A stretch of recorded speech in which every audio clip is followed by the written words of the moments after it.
For him a take da in my tika nano tammy bay a TV in nero matin an yanki luani mono Steven Palaring a metamona Julie mateka da yob ma mekwa tineni wabe beru ki gumma dit metimo profiling alutela ma meki ket me kare ducho achidong in mano foot pay subscribing itami bay TV nene mona timo ni anonio pe juma dongo subscribing wa dwa ko foj mateka da ngeni mono wakelo jema bejo apol kare tami bay a TV chi neno matine eni watie ki honorable Obol Justin Simple Man simple ya chuli adano ngeo ni mono en la we ento tine ni tami bay a TV pe watika jolo en machalo wa mo la we watika nyoto en waluo en machalo wa mono la tela we ko beti gumma dit metete wa nero ma mege en machalo wa mono simple kombete eni mero chero kachumo machalo wa won koma beach megulu district la diet we kamini kare mod jo matika neno tami bay TV ya ajole mateka da itini ning simple atimo be foyo la diet Palaring foyo bene jo magitika lukuwa ki yamu mero wachu ni lo kitma ki introducing kere an tika kare enta mera ket mabe yeni an pa mer cher kachung enta tika dok kachung piano no da chungo kwe rema a beach i chung i kwi mo carro ma kwina kono rema nyoki ngwaje kera ngwaja ento ang'eyo ni lwaro mina kwi kima tira chamera fogi kakare foi mateka da honorable wamiro ningat matika neno tami bay TV ke luak magiti ya chuli gunge yen matura da kaki waje ni mono Obol Simple Man ini age kwene kakani kwene background mamigi family background ekitman metela mamigi ini chako na ning kidoy tika chero kwene ajoli a foy to twal jomatika lukuwa weringe an mabe amer wacho ni an latien gulu ichik me chung ye kanyuel Uganda moke ken madong tie adult wiye ti kwiri tiki requirements metela mechung kamoke ken ento choice ma mega onyo yer mechung igulu district mero gangwa ke kome pian ini ake gulu district chide no ni mon kakaro rome chere kon lutu gangwa tie igwengdia mati ya watch sub county makumberi tie town council amer wacho ni an latiana chuli pien ma pia donyi politics no lwaka chuli do chwaka ko an kama ando kano ye chwak matek uberu kama bojo mada chuli mati Sudan ikit gum pade lamo agago noya moro kia chuli magitie around the world kama papat amer fono mama mara kere ikare mati kami ufony ki lok me yomo idano ikit me we ki dir mala chujo mina ni chake mwaka alibario ki ario kai neno kumbe dong momot tie public figure mati popular pe mwaka dong piera rio ki wiye ikit me we itela ana chako tela ki gulu district machalo councilor aberu councilor beach me la road division ni chake ikwime 2016 kamati umabe i council bene kimiyo ira teach machalo wonkom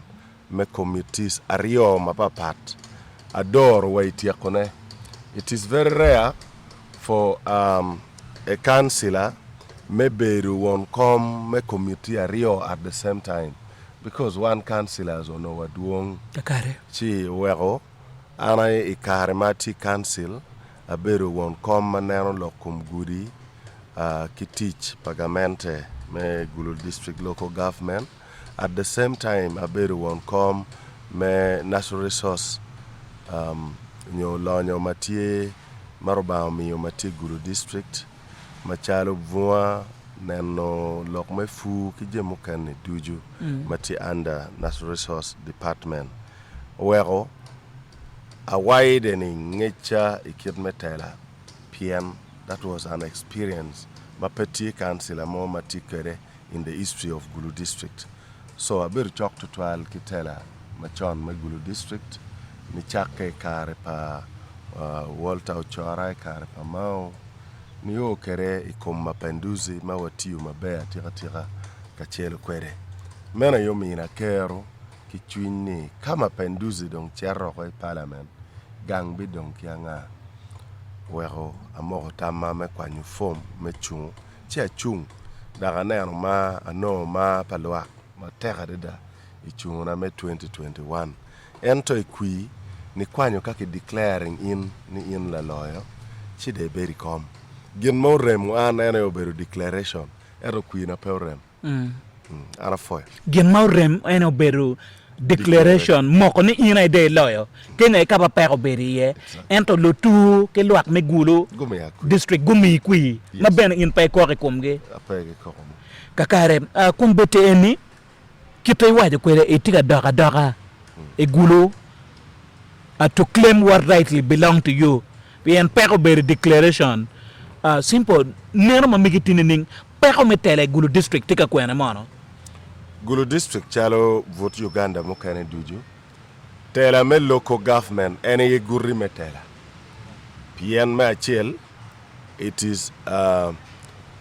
administrative in nature kayini merber won koma beach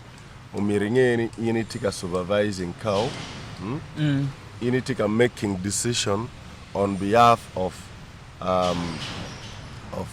Jomau Yeri kachelo ki councilor Mamegi. At the same time with your executive, you also make decision on behalf of the council. Pien councilors peberu jui doctor Mamegi. Council beru mogobene is sitting once in 2 months. Manure the daily operation per district no dong we won Koma Beach kachielo ki executive Mamege.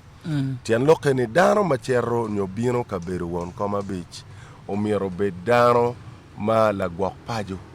Pian jemi matime neno ki neno e district ti duong ni chake ki lok me security inen lok me beru padano ikid me yot kom inen lok me don lobo machalo guri pem ki geru manoti in the district inen lok kom fonye inen lok kom fu ki kid me konyo dane kin pachi. Donc dano ma beru won Koma Beach omiro bedano matie ki dano tibu dane kome kage wa ni dano ni eni dano matiki tibu dane kome tian loke ni iparo pe luak pe tiu pi mirini entre neno ni luak duju mirbed mabe da mirbed dano majalo chawane da keru chwine itich dano ma peparo pi en kene kai tamo ni beru won Koma Beach cher ka yenyo lonyo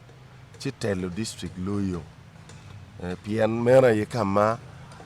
ino mire nene resources li magamente keru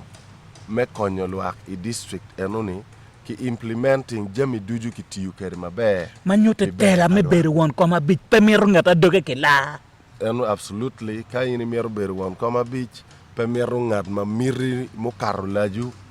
ti chwine miru dano maneno ni gin ma chero bor luak miru o bor luak pien beru chalo kuputal Kalu member me parliament dongu loko ki chwalu jemu bino chordo bino ping jemi ma bino ping enini o mira ini nani o mabe dakiti yu kere pi be palwak wang mapol gin ma wan watimo marach onyolu tela mo kene timo marach ene kago oi office mirigi tela nyim wero palwak ngech ento gin matika kara yeni miri palwak mero beranyim kat miri pa in udo angech iyo enoni ini twer Doro district mabe donc Doro district bane mero ni nge kitma government policy tiyu kare pien pebi cher ka Doro ne ki miri ni me nyo ki tammi me kin gang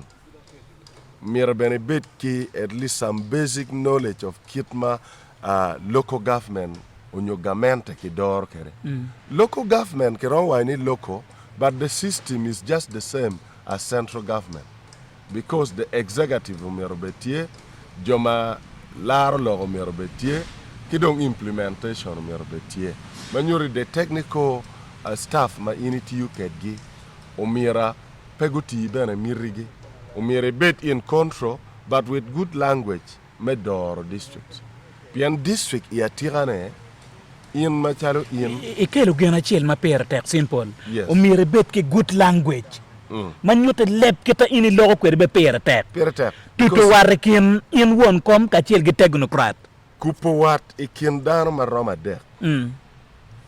ma chiel in ki technocrats ma rio in ki lubol kui pien ilog me democracy tie gen magilwoni social contract ene twer malwaga yemini ni lwak okwanyo twer gi oweng ni ikin wan ni weng watamo ni ngare ye omiero chung pi wan dong in pe chung pi mirini iti machalo la wang lwak ni gamente moro ngoma piere tek pi lwak me gulu initi duan lwak dong initi an implementer meneno ni i supervising jammi duju momiero time district kenyo ni tiga time kakar dak ruate kimiri pa lwak balancing kimiri pa gamente pien gamente kono initi opposition onyo itie in the ruling government mano at that time chalo kumberi Uganda gamente mati loch ene ye gamente pa NRM donc ka initi won koma beach omire nge gin magluoni oath of secrecy tie omire nge ni oath of taking office no tie magi kuongi kere me donye office endo ti kuonge ma ini kuonge kere ma president be kuonge kere ene oath of secrecy pedano wen councillors ki members of parliament polegen kuonge mere metich endo initi ki mung mapol pagamente machalo won koma beach dago mere kuonge me gwako mung eno ni pieni ti agwako mung palobo initi gamente whether you are elected as an opposition member on your leader umire ngeni kade donye office you are implementing policy pagamente on your party mati lodge you are implementing manifesto mamegi the only power ma initi kere ene to advise and direct ni igulu gini eni kage timo kuman chube tiyu mabe i district mamega kage tiyu kuman chube konyo lwak mabe enuni omira ibet iye kingej pian otherwise ini bi donye office chi gake tele ke kem chi ya gikene tiju belo iyo enuni egen matie kido mire gwok to twal lwak chok kipal chunyi kay no enone omire gwok to twal lwak chok kipal chunyi watiki lutela magagi yergi office berja ngat mo iroki leda malo iwiyare ento gwe leda oping chidon ka tiche utum tamo ni da omier ki dwoke leda ka indong kuno indong la yet ini ngunu line no ene do winyo jomo kene chako wa ngari wa yero ikin kare dong pagamu chim ikin kar dong ben pelimo luak ikin gang ento ikar me bitu kui wacha bi chiel me di wono initi wang o ni ti kin gang ka boko lok kelwak tieni maro gi mada la kori ma pu yo ni petiu in politics twero ti ikar ma furiti ka bitu kui eno ga dano neno kirio pegi duogi kakare we jomo kene tiu ben petiero tam no dong ti awaini eni dong loko tumo ichuma nyen dong pa wadwako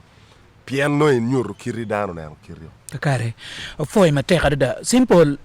ikar ma no futwa ti igulu municipality magulu district agulu municipality no ti district una wuro beru katingo maber da pen ini beri council rating no district inone mun gulu te na machel gulu beru chuchok na machel wa de kolo ipini wini mon gulu ti ngoma ti katingo maber gulu ente wangi dong ka gankal ma gankal me local government timo kwet ino namba pa gulu pare aya office pa prime minister by the way gikata gikwet kita district achele tika implementing kwere yo pagamente pa mapapat ino ni gulu district kombete eni makombete tie e mother district by the gulu tie district ko wen chalo e pa de kit gum wen gulu munyo gi ono ene tani ne gulu patika neno kweje itamne mon ngoma timaraj gulu kumbeti udong chalo dayo mawali tiano pelimo wacho kare mo magelimo pere dayo dong mamiro la tela matigi strategy madi wek gulu nan ka pere gulu gak nying madit ero no gimo mabe matiati maye pere ma chelo miringeni district mado dong gulu nywalo districts egunyo weng including Kitgum Makumberi Team Municipality here. Pian yang no watie ki actually district ma headquarter na no ti gulu. Kai yungeye onywalo gulu district ki Kitgum district. Kai yungeye districts mo kane ya cholo cha omete kitano. Don gulu nywala moro. Yungeye nywalo noya. Kai amor nywalo noya. Kayunge gulu nywalo umoro. So district li anyway kay nene kar metela pa la dit Walter Ochara liele tibuno yue kuch. Amen. Ke la dit mau. Erone yono kayiniti won koma bit chi wajini no itimu campaign. Piano mireel way ulego. Umireel naga way dog nam pa kwach. Umireel way dog karuma. Good karuma. Umirelu chara cha kitu moro imaga chwa so egunia ye icon and joma ana neno gichalo role models mamega kadong ma gikine ngad ma wati wa kere machalo Ladit Martin Mapenduzi. They did their best. Endo kumbedi gulu is a shadow of its former glory. Gimo manyen matiga te mabe gulu mayane da kong yani wa betka waka iye pimwaka don koni Rama Beach itela inge Mapenduzi pere machel strategically kai nano kama ke Keruye town ya yom ni town ti ya watch but strategically that town pere ki yo mo makube ki district mo ke kan town a watch ti me li chop kitati kerni now ka ana mero tela igulu district ana mero ni gulu obe district mat koti andano oloberi i town ne pien town mo madon la bon koti andana ye peke mero koti andano betie koti an mutaka be mero betie tien lokani mutaka ma aki district moni donya ti i district enoni manyuri ka o i town kongi waini kongi chui town ki yingi mo ki cham manyuri maki yinyu gimo ki chamo ni chiente gak dong iching luak lubia char mati district anon. Now kumberi ni gulu district jome gulu district ayeo miaro consuming ngo magiti kere. And so there is a very strategic route makayo anon ki tuju chi gulu district chako beru busy. Wan wangeyo ni kayini kwanyo yo man me a watch pa ibona a yoeri cherche tuchwai ipalaber ila mo now yole eone piere tek pingo miete chente muromo pian kulu ungolo ki ya yoeri ka kenyo miete bridge madi weri yole ono tuchoro chet la mo ka yono tuj la mo luak ma a ki la mo luak ma a ki ipalaber luak ma a ki South Sudan ngolo ki pajok aki magui joma aki i Eastern Equatoria itorit kagi bino i Uganda mecherre i Kampala pego be balo chawani kong ngol ki town Kitgum obe o pala ber tidong neno ni ki pala ber me o i gulu town i awaj kenyu chiek makine choka deda loye me gonno ping so no in ikero route makoti andano kong walk iye me bini town so in that ikwanyo luogi dana deda mabe aki South Sudan me ngolo ki kenyu tian lokani limo be chao do town ay dano mabendo be cherro madoga mo aki woro pie Entebbe kado o Kampala o Igulu City donc tungolo mere dakika by the way a watch ka yo ne leng o I town a watch is about 20 minutes ne ngwa speed ma mot ka yo leng kumberi ma a logo ni ana woru gang Andrew at UK around 25 minutes me driving no atigang icha harbot wa kenyu tian logo ni ka yo ti maleng me o pala back take less than 1 hour around 45 minutes yes 45 minutes ge kenyu no ingolo ki ya watch pa ibona ayeri ituja la mo chwa so ngarmo wada ko be galo chawni ko ndari ite 1 hour from border ngomoromo ring me bino ilokung ring kilokung padibe ring bino town kitgum kada ga chak chonyo yo me dugi gulu city berpet yan lokani you have created a network pilo biachara manobe timo business gi ya watch I town ka kenyu yo man ma aki patero is also a very busy kakare gen man da mero penyi yen awachi mon manaka lok me patero ne yape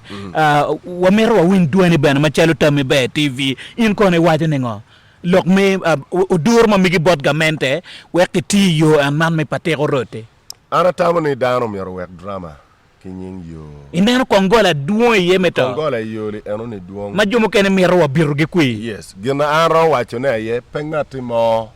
uti ki yo patero politically with a lot of drama and comedy because one wangeyu mabe ni wati gamente pa NRM wangeyu mabe ni yo patero is a central government road. You cannot blame a leader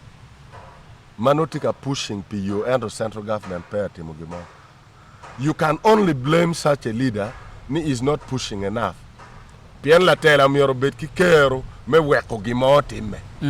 Gimoti me no luakti ngeya. Pien piri keni do dur ki dogi keni pel betwere. So anatam ni gamente uvolo luak me gulu for so long ilokum yo patero. Yo patero ma cerro ikona de cerro kwanyu yo mu a tiak cerro kere I palaber. Ugiri ka kenyu ya pierra ngolo ki we kula pierra kenyu cerro kere te to rako yes enuni ki wego wada ko karo magamento mero ya pe ma pol bana we bekli mo karo ni an polle ki luo nying yo patero no kui chok kayini neno imwagani ke kani ya chakine you know they wanna be politicians because luchu gerbe beru duong ero lutela na ken wo ko ngeni luchu be beru duong ero lutela na donc ana deg beri ma bene mi ario chu ger peke gen ero ke ye lutela gi ko ana deg beri ken luchu ana mer gak la tela ye pien la tela pe o mero nyut yo kati office ke ken o meri bet ki kero me guiding dano kari peti office so we ana nero ni gamente pa Museveni eni Peter Gulu iyo mabe. Kere wa iyo ma appointment. Tell me how many appointments Matie Gulu district. Gulu district as a district. Appointment pangarmo makong ngene.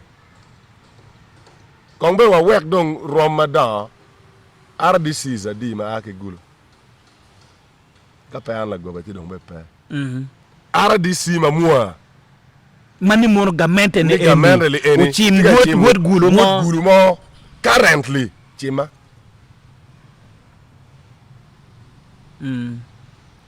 manyote mon ko mbedi dang wa kerni mono e gamente ne eni kombete eni RDC mo matila ten gulu ngarachiel because for me I know all the appointment kono ma chana nyoma nyane ngarachiel ken inge Walter Chara pa Chara ne was automatic because dan mo bere re mo ni rom madire ka dugo gang pe ron we ko ne ole ya o mire engaging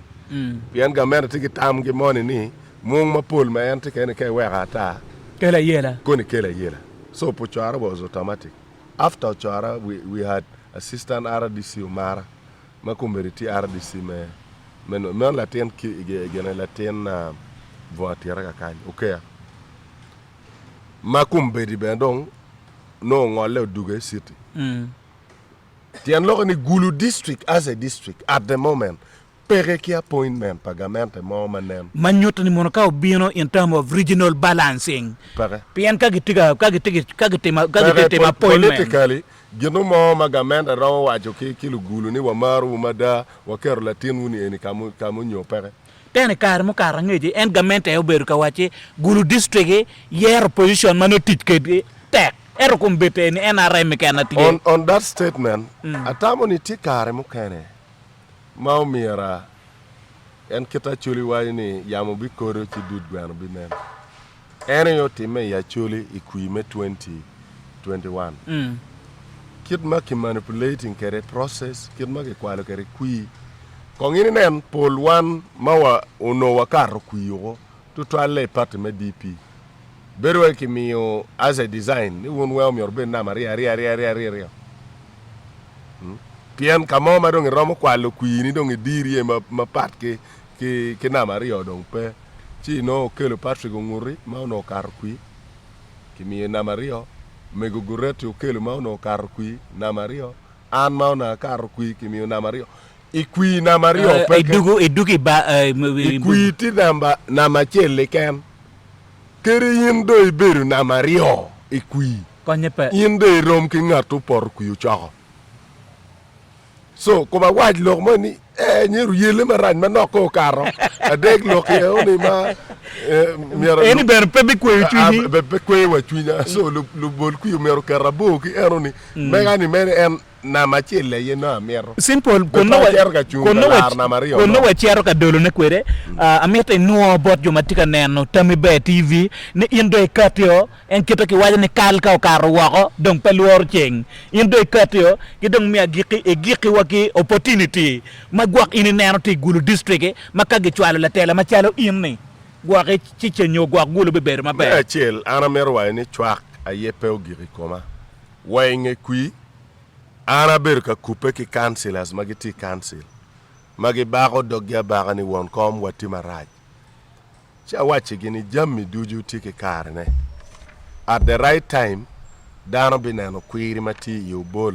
machalo won koma bit pian kwiri na machalo councilor dong dano uchwago ufoyo li weng pebene pilwak megulu ke ken ano de all over chuli karma ana ti council e kom luogi councilors no nyalo matek lo pepi gena right RPN ono teacher lok doga ki jema no in la kire tika kare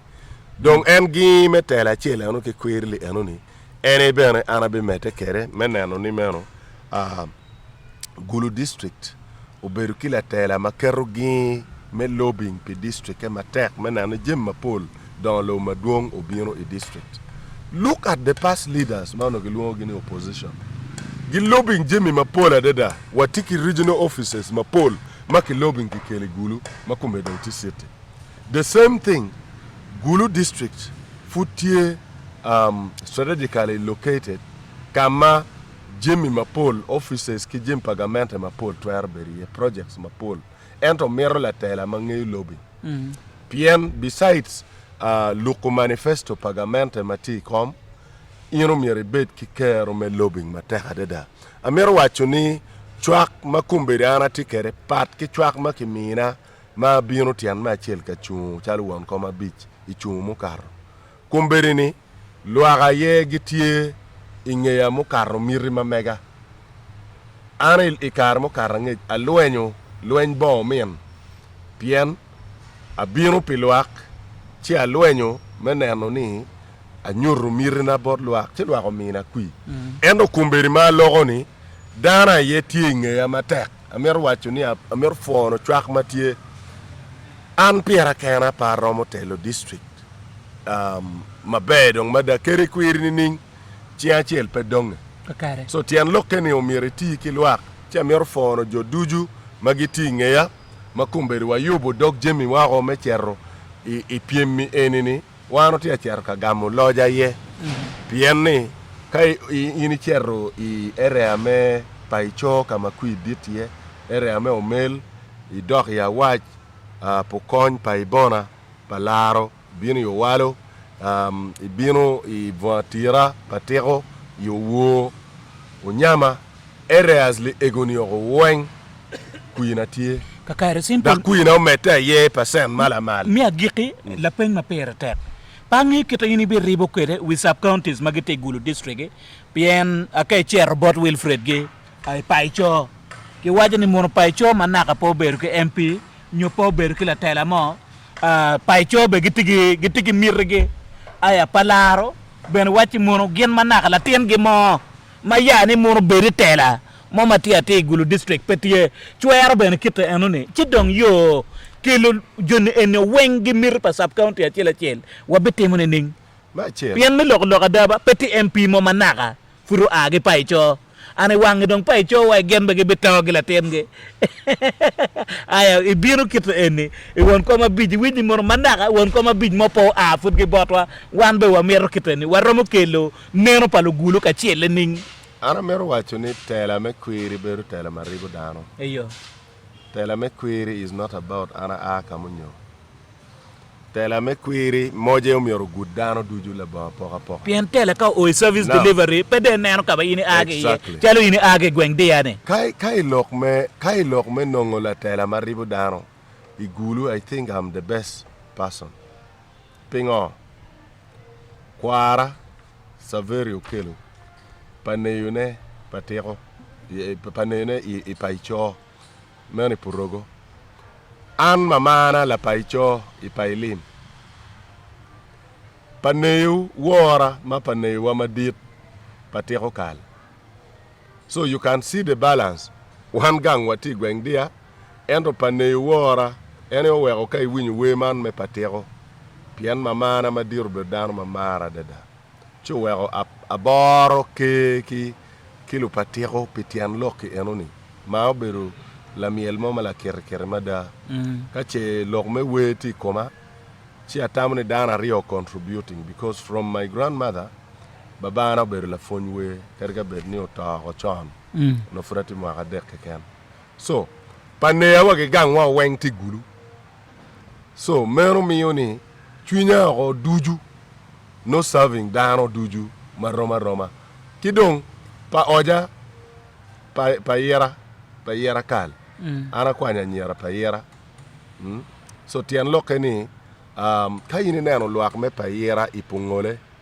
ungolo across pa de obina kwene ya wach ere ama wach kenyu upong polle ki lo pa yera so mero nyuti kitano ja o katkere so inoni I patiro panyagira ene mamana madit dok aki kwena paneyune ti kunu so ipalaro wan watieki dano wa mapol kunu poka waj ki palaro tekadeda wachon in history so mioni chunya lach pigulu daga nero dano duju maroma donc metani pawa ye mumioro bet kaka ento mioro wanen ni la tela mere matie ki quality meri podano chunye from my music actually an papoko dano and musically ana no chwak ki kit gum dak maduong mo karo kit gum South Sudan ki actually madak titung kuja so tung kan dano mara matek ento en kere waini kade tio gang pole dano ngiyo kweri ero no gimari iwajo dok iwani mono in kai tip la profeta peke war ga ero dok to me I think ka lok me war dan war ki war pi jemi mapol ana bi kero talo piem industry ma ana beri yeni beru industry ma pole tele duong ma tele ne beri I twin ngari moni ma mer tama ni ngari nan tawti do gwa ti ben la bo dai ken wari on ngar moni chako ye chako kweri and because ngari an betiki followings chako gane o about fans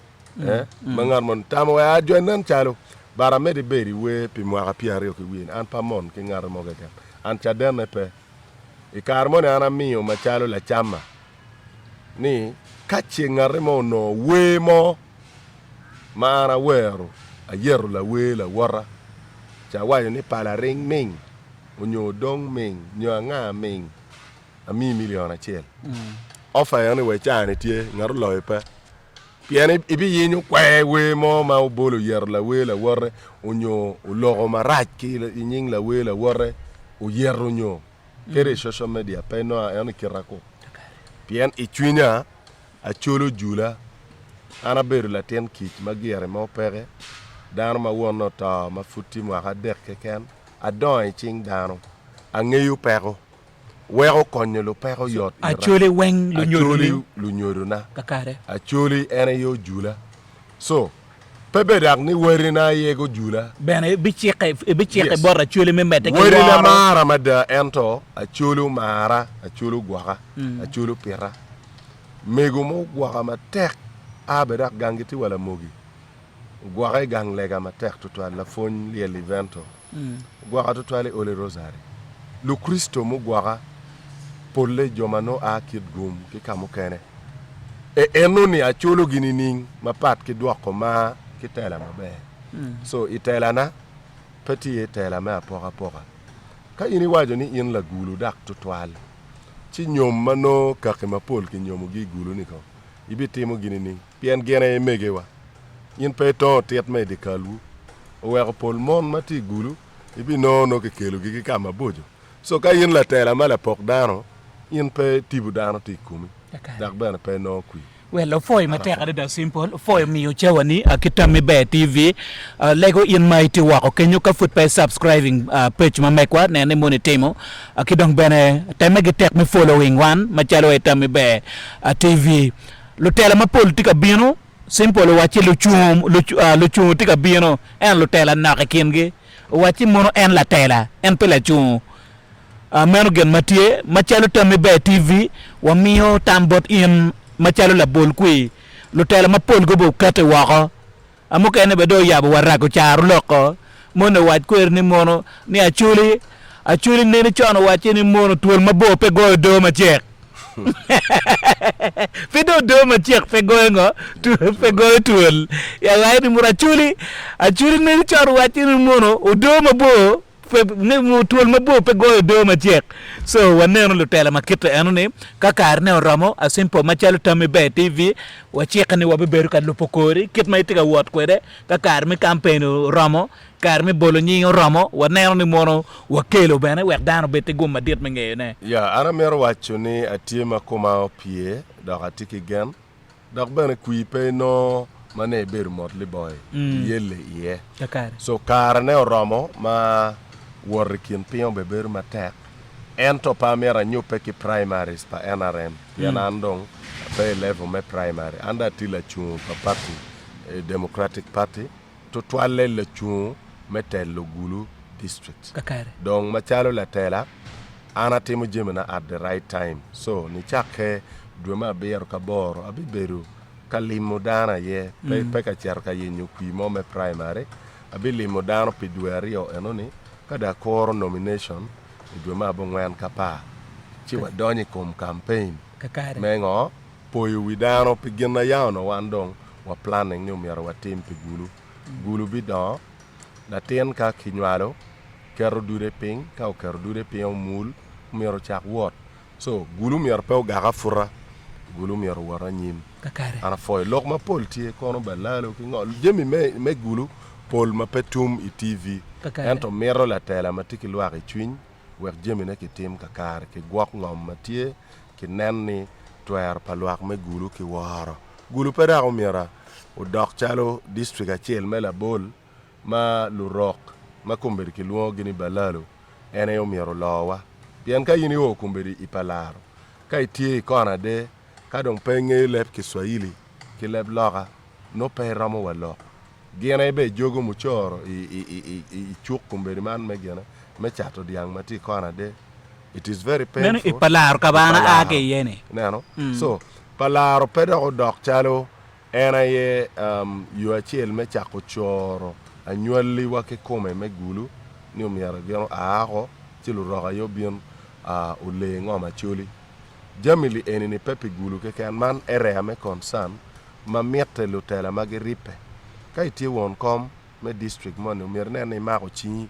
ki wegi kome me district mo kanani me nano the common problem pa chuli ene ngo watiyo yeni ni Akare. ana fo Foy mateka dada yena fo juma watiyo kwetge itami be TV mer foyo mer nyer Francis fo mateka dada coffee ya meno Wilfred akai kidong bene manager Samuel Lara fo producer mamekwa la dero Gan Road ya Emma mateka dada matie behind the camera ya menene mono interview neni o karma be dada ya pejuma ginge na machimpa simple man ukatio dong kabaleng kumbete ni dong mira kata ti sol candidate en pedakte chair primary jalwe jomo kenne dong tiga chair America PM ka claiming declaration ma power mabe e kui mo karne wa ko chunga kanya foi mateka dada